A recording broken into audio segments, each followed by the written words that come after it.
Maingay ang mga aso. Tahol na tahol na parang gustong makawala sa kanilang kinatatalian.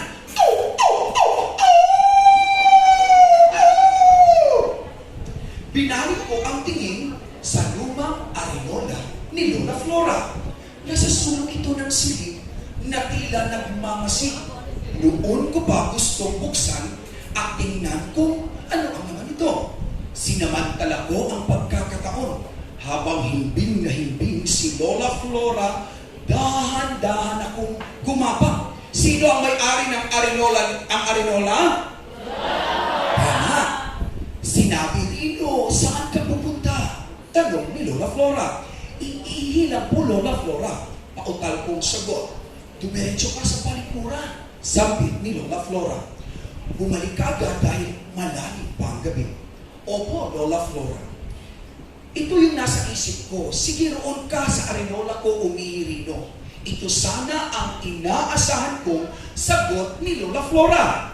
Lalo tuloy akong naghinala sa kung ano nga ba ang laman ng arenola ni Lola Flora. Makikita ko na sana kung ano ang laman nito. At dahil sa lamig ng silid, ako'y dinuyan muli at ako'y natulog ng mahimbing. Ano sa tingin ninyo ang laman ng arenola ni Lola Flora? Ano sa tingin mo, ma'am? Ayun, kayo po, sir. Pera. Ihirin, okay, ihirin, okay, sabi nga. Yun. Sabado ng umaga, parang ngayon na Sabado ng umaga, ginising ako ng mga manok sa aming bakuran. Ano ang tunog ng manok? Yun. Agad kong hinanap si Lola Flora.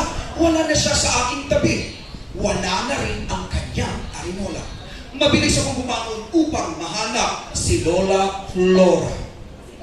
Paglabas ko sa kwarto, naamoy ko ang bango ng ginisang bawang at sibuyas ng nilutong tapsilog. Kaya kumaripas ako ng takbo sa kusina. Aha! Imbis na si Lola Flora ang aking nakita, arenola na nakapatong sa lababo. Nanlaki ang aking mga mata. Nandiri tuloy ako. Oh, ba't bulat na bulat ka? Sige, maganda ka na at nang makapag-almusal na tayo. Utos ni Lola Flora. Paglabas ko ng bahay, ang sarap sa pakiramdam ng dumampi sa aking balat ang sila ni Haring Araw. Binaling ko ang tingin. Saan ko binaling? Binaling ko ang tingin. Ano yan? Ano yung tinuro ko? Binaling ko ang tingin sa mga bulaklak ni Lola Flora. May mga naggagandahang waling-waling, gumamela, bougainvillea at kakalachuchi. Papalapit na ako sa mesa ng aming pagkakainan. Namataan ko ang tanging kulay pula. Kulay na animoy kasama sa mga koleksyon ni Lola Flora. Nakita ko na naman ang arenola ni Lola Flora na nakapatong sa mesa na aming pagkakainan. Ay, yung nakapatong. Habang nilalasap ko, sarap ng tapsilog, ano? Nakapako ang aking tingin sa arenola ni Lola Flora. Anong meron po sa pula, Lola Flora? Anong pula po? Iyan po. Sabay nguso ng aking nagmamantikang bibig sa pulang arenola. Yan ba? Arenola ko. Paniliyak ni Lola Flora. Ano po ba ang laman yan? Makulit kong tanong. Mapanghi ang laman yan, Dino. Ano ang pangalan ng bata? Bulong ni Lola Flora, sabay ang pigil na tao. Mapanghiyan, sabi ni Lola Flora. At tuwang-tuwa ang lahat, tumawa naman ng malakas. Sina Tatay, si Toy, Nanay Maming at Kuya Bimbo. Na tila pinagdidiskitahan ako. Hindi ako nakontento sa sagot nila. So kung kayo ay hindi makontento, ano kaya ninyong gagawin? Curiosity out of curiosity, so kailangan mabuksan natin ang arenola. Dahil hindi ako nakontento, sabi ko sa sarili ko, tirik na tirik ang araw. Kailangan kong simulan ang iimbestiga. Sabi ko, naglilinis si Kuya Bimbo sa kanyang motor sa harap ng bahay. Nilapitan ko siya at pasikretong tinanong, Kuya, ano po ba ang laman ng arinola ni Lola Flora? Maraming laman na ginto at diamante ang arinola ni Lola Flora. Pambubus ka ni Kuya Bimbo, sabay tawa ng napakalakas. Tawa na dyan! Ayun! Aba, hindi pa rin ako nakontento. Habang nagsasampay si Nanay Maming ay pinuntahan ko siya sa likod ng aming bahay. Nanay, ano po ba ang laman ng arinola ni Lola Flora? Tanong ko kay inay nang ako'y makalapit. Nako, Rino, napakaraming pera ang laman nito. Seryoso, sagot ni nanay. Maya-maya'y pinakawalan ang malakas na halakhak na sinabayan naman ng mga ibong naguhunihan. Tunog ng ibon sabay-sabay. Ayun. At tawa ng sabay-sabay. Ayun. Panghuli kong nilapitan si Tatay Sitoy habang nagpapainom ng tubig sa kanyang mga manok. Itay, ano po ba ang laman ng arinola ni Lola Flora? Ihi ang laman niya nito. Ba? Tama siguro kayo, no? Pampataba sa mga halaman ng Lola Flora mo. Sagot ni tatay. Sabay, tawa ng napakaluto! Tawa ng maluto! Habang hinahawakan ang kalbo kong ulo. Sa lakas ng tawa ni Tay, parang nagulat ang kanyang mga manok at sabay na nagpuputakan. Apo!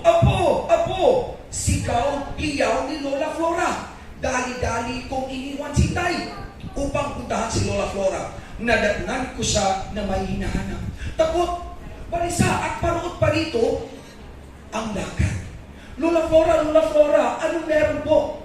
Apo, nawawala ang aking arinola. Nakita mo ba? Hindi ko po napansin. Lola Flora, lumakas ang kabog ng aking dibdib. Ano yung kabog ng aking dibdib? Sabay-sabay, tunog naman dyan. Ayun, alam ko mahalaga kay Lola Flora ang kanyang arinola. Niyakap ko siya upang maibsan ang kanyang pakiramdam. Ayun. Isang malakas na ay ang naibulalas ni Lola Flora. Naiwan ko malapit sa... Saan kayo naiwan? Naiwan ko malapit sa hardin. Nagmamadali akong tumakbo sa hardin. Nakasunod naman si Lola Flora. Sa di kalayuan, naaninag ko ang kulay pula nakatago sa mga bulaklak niya. Lola Flora! Nakita ko na! Malakas kong sigaw. Agad-agad kong dinampot ang arinola ni Lola Flora. Hatsing!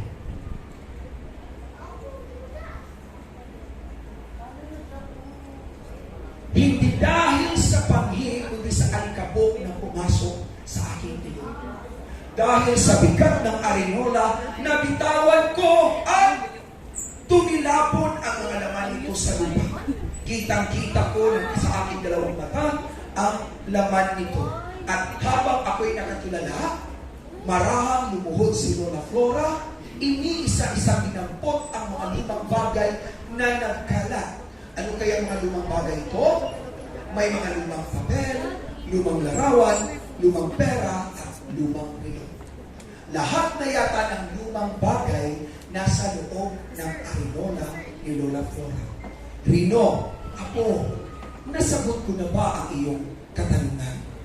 Bakit sa iyo itinago ni Lola Flora ang mga lumang bagay? Bulong ko sa arinola.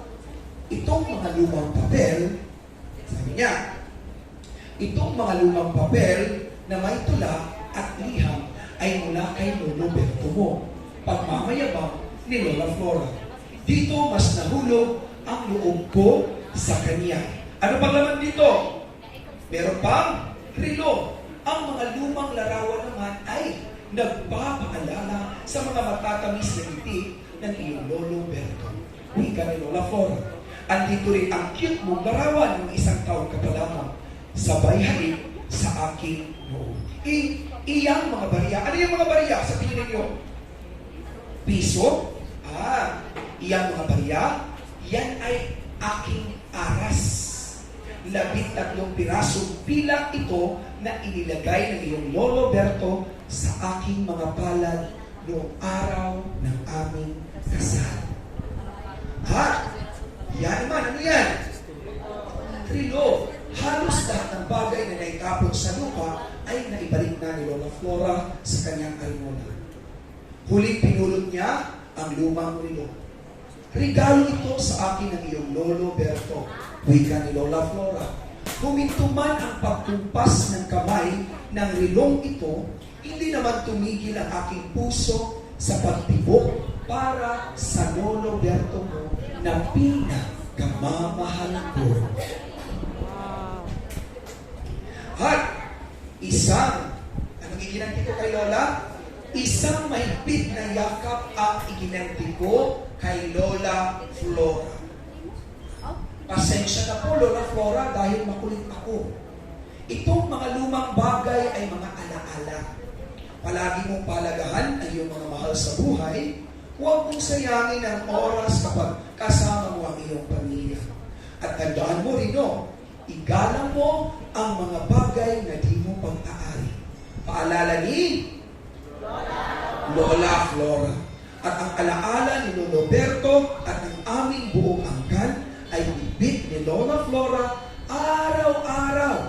Dala-dala niya ito mula sa kanyang pagtulog hanggang sa kanyang pagkising.